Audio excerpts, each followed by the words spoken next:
खुलुमबाय गिबियावनो नोंथांमोनखौ जनालि बर' रादाबाव बरायग्रोबाय। नोंथांमोननि थाखाय फुंबिलिनि मोननैसो रादाब लानानै फैबावलायबाय। मिजिंथियो नोंथांमोना रादाबखौ जोबजासे खोनासंजोबलांगोन। बर'नि सासे मुंदांखा इउटुबार, जाय इउटुबारखौ एनिथिं एमजे मुंजों बयबो सिनायो, क'क्राझार जिल्ला दुलाराय बर' फरायसा एबसु आफादा 55थि सावराय जखनथाइ हाबाफारिजों लोब्बा लाखिनानै जोबथा साननि फारिलाइयाव बर' समाजनि लाइमोनफोरा जौ जुवा, ड्राग्स, गान्जानि निसा लानाय बायदि बायदि गाज्रि हुदाखौ होबथानायनि थांखिजों हानजा सुरनाय हाबाफारि लादोंमोन। बे हाबाफारियाव 30 नं क'क्राझार बियाबनि एमएलए लरेन्स इस्लारि आरो बिटिआरनि इएम उकिल मुसाहारि बिथांमोनहाबो बाहागो लादोंमोन। बे हाबाफारियाव गाज्रि हुदा, ड्राग्स लानाय, निसा बाहायनायनिफ्राय गोजानाव था बायदि बायदि स्ल'गान होनानै एबसु आफादा रेलि खालामदोंमोन। नाथाय दुलाराय बर' फरायसानि गाज्रि हुदाखौ होबथानाय थांखि लानायनि बेरेखायै बाथ्रा बुंना भिडिअ बानायदोंमोन एनिथिं एमजे इउटुबार बिथाङा बुंनाय बायदिब्ला एबसु फरायसा आफादा सिगांनिफ्रायनो ड्राग्स लानाय, गान्जा निसा लानाय बायदि बायदि गाज्रि हुदाखौ होबथानो थाखाय गोबां रेलि खालामबोबाय थादों, नाथाय होबथानो हाबोआखै। जुदि ड्राग्स लानाय, निसा लानायखौ होबथानोब्ला गोहोआव थानायफोरा फानग्रा बा बै बिमाखौनो फोथैग्रोब्लासो ड्राग्स लाग्राफोरा मोननाय नङा होननानै बुंदोंमोन बिथाङा। आरो बिथाङा बुंबावदों दि ड्राग्स जुवाखौ फ्रि खालामनोब्ला आइथिंजों हानजा सुरनानै फोजोबनो हायो नामा जोंनि जायगायाव? बेबादि होननानै गावनि हिन्जावनाव बार बार सोंथि सोंदोंमोन। बिथांनि बेबादि लाजि फोनां बाथ्रा बुंनायखौ लानानै लाजिनाय मोनदों बर' फरायसा एबसु आफादा। एनिथिं एमजेआ बर' फरायसा आफाद एबसुनि फारसे लाजि फोनांनाय बाथ्राफोर बुंनानै गावनि चेनेलनि गेजेरजों ससियेल मिडियानि जोहै हगारनानै होदोंमोन। माहारियारि आफाद एबसुआ मोजां हाबा मावलांनो थांखि लानायनि बेरेखा बाथ्रा बुंनायनि सायाव सोंथिफोर सोंनायखौ नुनो मोन्दों सालाकाथि दख'रा एबसु आफादनिफ्राय। आरो बिथांमोनहा बुंथिबावदों दि एनिथिं एमजेआ गाज्रि बुंनाय आरो इनसाल्ट खालामनाया जाथिनि मोनसे गिदिर सुथुर होननानैबो बुंथिबावो बिथांमोनहा। लोगोसे बुंथिबावदों दि एन्टि ससियेल, एन्टि एबसु आरो एन्टि हारिनि मानसि, जायनाखि एबसुखौ सोंखारिनाय बाथ्रा बुंनानै भिडिअ बानायग्रा इउटुबार बिथांमोनखौ दुलाराय बर' फरायसा आफाद एबसुआ माब्लाबाबो जायगा होनाय जानाय नङा होननानै बुंथियो आरो होसोनोबो गोनां बाध्य जागोन होनना गोख्रों बाथ्रा बुंथिबावदों सालाकाथि दख'रा एबसु आफादा। मानोना बर' हारिखौ खहा खालामग्रा इन्जेक्सन जेरै ड्राग्स बायदिखौ थुयोब्ला 20 बोसोर 30 बोसोरनि उनाव बर' हारिनि इयुन जेनेरेसन लाइमोनफोरा जोबलांगोन।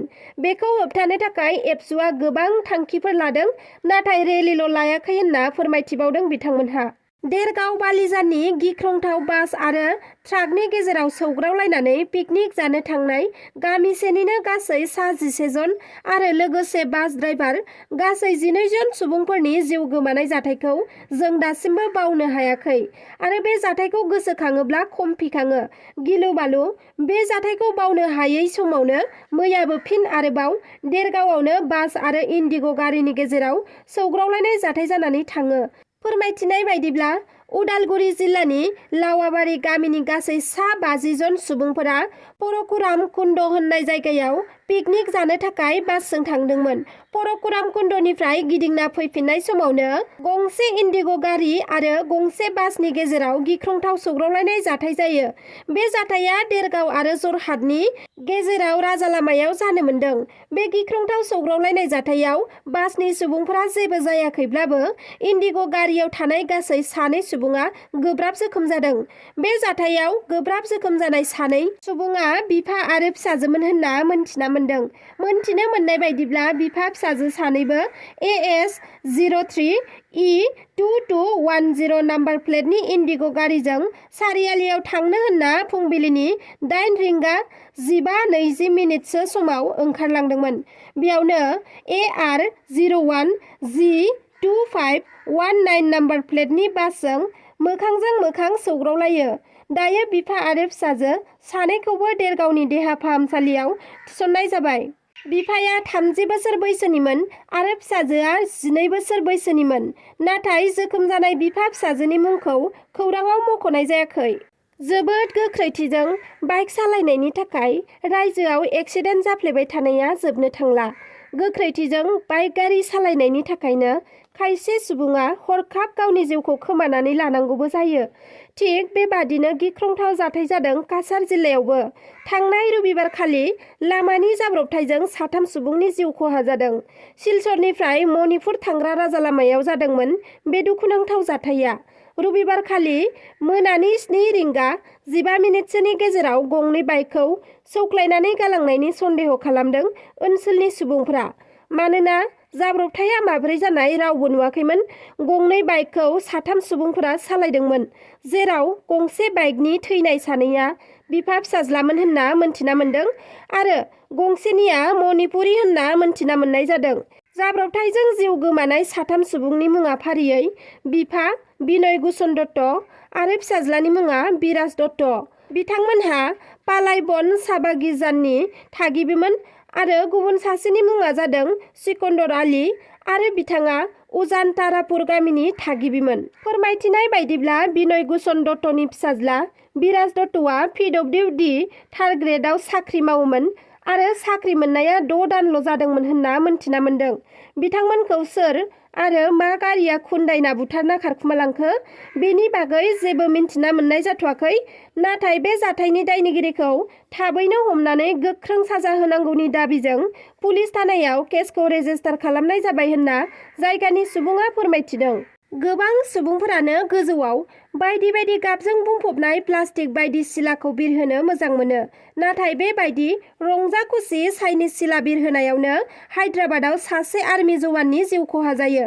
हायद्राबादनि इन्दिरा रेड्डी रौनियानिफ्राय बाइकजों न' फारसे फैबाय थानायावनो 30 बोसोर बैसोनि कटेश्वर राव मुंनि सासे जवाना बिरबाय थानाय सिलानि दिरुंजों गोदोनायाव बोनस्रोद जानानै बौलाङो। गोदोनाया बौलांनायनि जाहोनाव बिथाङा गोब्राब जोखोम जायो। जाथायनि उनाव रौनिया जवानखौ देहा फाहामसालियाव लांनाय जादोंमोनब्लाबो बिथांखौ थैबाय होननानै डक्टरा फोसावो। जिगाब लाबोनाय गारिया अर खामनानै सेवहांगार। ब्लाव ब्लाव जोंनाय अरजों जिगाब लानानै फैबाय थानाय DI गारिया खामग्लिनानै सेवहांगार जायो। उदालगुरि जिल्लानि सिङाव थानाय खाग्राबारिनि सिंगिबारि गामियाव मैया फुंनि 11 रिंगासो बाजियाव DI गारिया जिगाब लायनो थांदोंमोन। जिगाब लानानै गिदिंबोफिननाय समावनो लामायाव जिगाब लाबोग्रा सुबुङा कारेन्ट थारखौ बोखारनो नागिरनायावनो कारेन्ट थारा DI गारियाव नांजाबो आरो ब्लाव ब्लाव अर जोंखाङो आरो अर जोंनायखौ खोमोरनो थाखाय बिगोमाया गारिखौ दैमायाव लांदोंमोनब्लाबो दैमासिम सौहैयैयावनो लामा ससेयाव अरा बारानिफ्राय बारा जोंब्लावनानै जिगाबजों लोगोसे लाख लाख रांनि DI गारियाबो खामफानानै सेवहांगार जायो। नाथाय बे गारिनि बिगुमानि मुंखौ खौराङाव मख'नाय जायाखै। दिनैनि रादाबा बेखिनियानोमोन। नोंथांमोना आंनि रादाबखौ जोबजासे खोनासंजोबलांनायनि थाखाय रोजा रोजा साबायखर थाबाय आरो जुदि नोंथाङा आंनि चेनेलखौ साबस्क्राइब खालामाखैब्ला अन्नानै साबस्क्राइब खालामदो। लोगोसे लाइक, शेयार, कमेन्ट खालामनो दाबाव। एसेनोसै, गोजोन्थों।